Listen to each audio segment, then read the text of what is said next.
Purtroppo lo sappiamo, insomma, il governo, la parte pubblica, questa macchina che dovrebbe creare le condizioni, il più delle volte crea problemi. Cioè io da lì posso vedere che l'imprenditore per natura è un imprenditore a visione, ha bisogno di risolvere subito le cose, ha bisogno di pensare oltre, non ha tempo da perdere.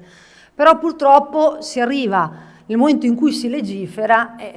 c'è da dire che non riusciamo a semplificare le cose, rendiamo sempre tutto più complicato e viene proprio dagli imprenditori a volte la soluzione di semplificare le cose. Per cui io veramente li ringrazio per il lavoro che è stato fatto, perché la pandemia è stato uno shock mondiale, cioè proprio ha bloccato completamente tutti, però i nostri imprenditori, soprattutto i piccoli, sono stati il motore, perché nonostante questo si sono riusciti ad adeguare, da soli si sono anche reinventati, hanno messo in gioco tutto ciò che avevano,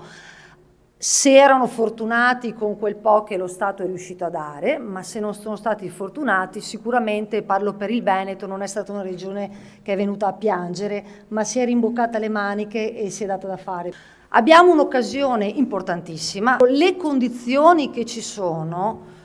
condizioni che esigono da parte di tutti noi, politica, impresa, a tutti i livelli, di metterci davvero progettualità, di metterci testa, intelligenza, visione, perché queste risorse arrivano se noi riusciamo a fare le giuste proposte e queste risorse renderanno a noi se indoviniamo anche le strategie giuste, perché non ci possiamo permettere di spendere male questi soldi. Per cui noi abbiamo anche tutti noi una responsabilità da portare avanti.